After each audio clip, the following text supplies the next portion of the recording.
Mr. Subbarami Reddy.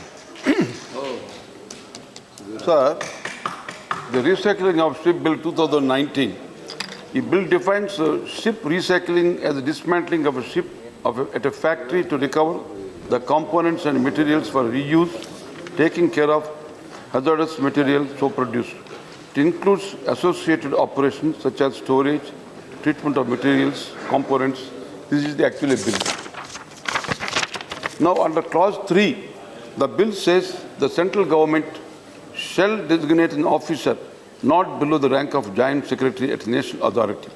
We shall administer, supervise, monitor all activities.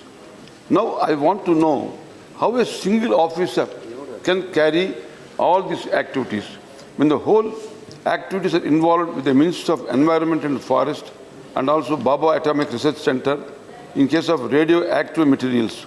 Therefore, I suggest to the Minister that national authority should comprise of 5 members with the representative of bark, environment and forest, shipping industry.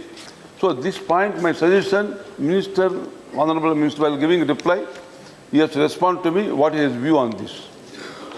In clause 4, you have made a provision for a competent authority for performance of such duties within geographical areas or areas of exports.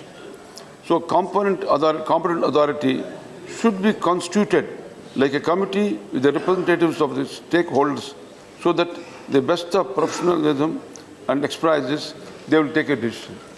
This is actually welcome, I support actually clause 4. Then one more thing, sir, I would like to say, the owner of every new ship must make an application to the national authority to obtain a certificate on the inventory of hazardous materials. This is a very good actually suggestion. I also fully support.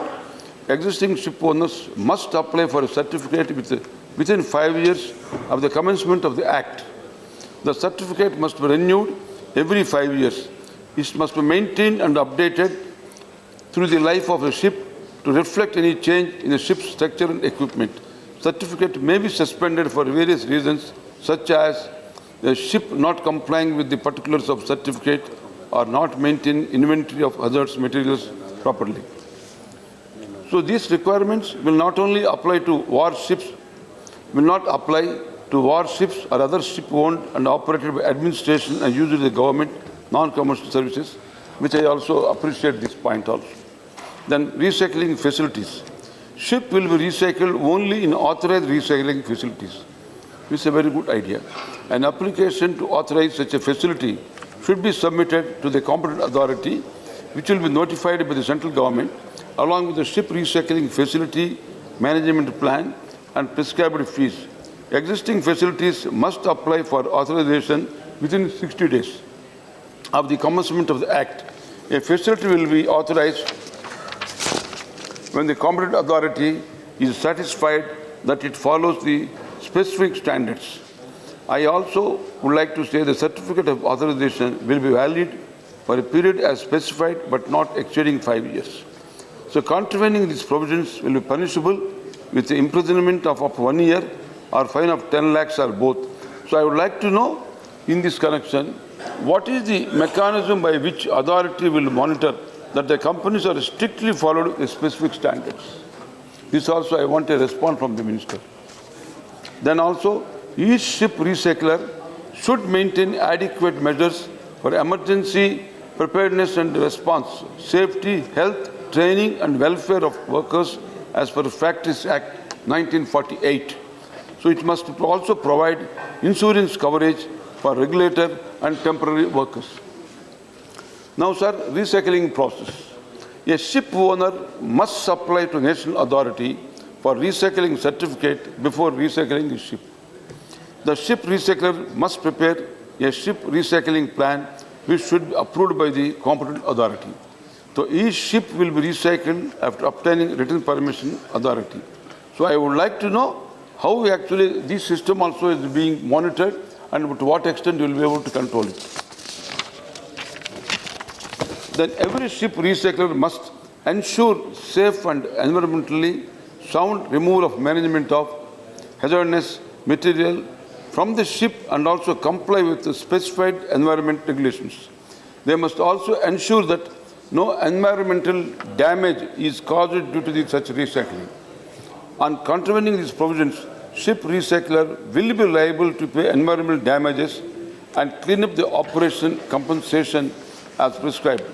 In case of any oil spill, a ship recycler will be punishable, fine up to 5 lakhs rupees in case of no response within 12 hours of issue first notice. A fine up to 10 lakhs in case of response within 24 hours second notice. The imprisonment up to 3 months and a fine of 10 lakhs case of response within 24 hours. Here, I suggest that imprisonment may not be required. This is actually very light thing that I have to bear in mind. Dismantling end of life in an environmentally sound and safe manner is a great concern as well as being major challenge nowadays. Sir, when dismantling the vessel on board hazardous materials such as asbestos and polychlorinated biofurnace, PCBs, glass fiber, solid foam, waste oil can incur several negative implications on the environment and human health. So this is very dangerous. This point should be borne by Minister, how they are going to tackle this. In essence, more attention should be paid to the disposal of hazardous materials as integral to safe and environmentally sound practice when breaking up the ships. So, the Recycling Bill 2019 was introduced in Lok Sabha by the Minister of State Shipping, Mr. Manshukh Mandavia, on November 25th, 2019, and passed on 3/12. So now I support this bill, and it's a very simple bill, nothing much. So I thank you to all.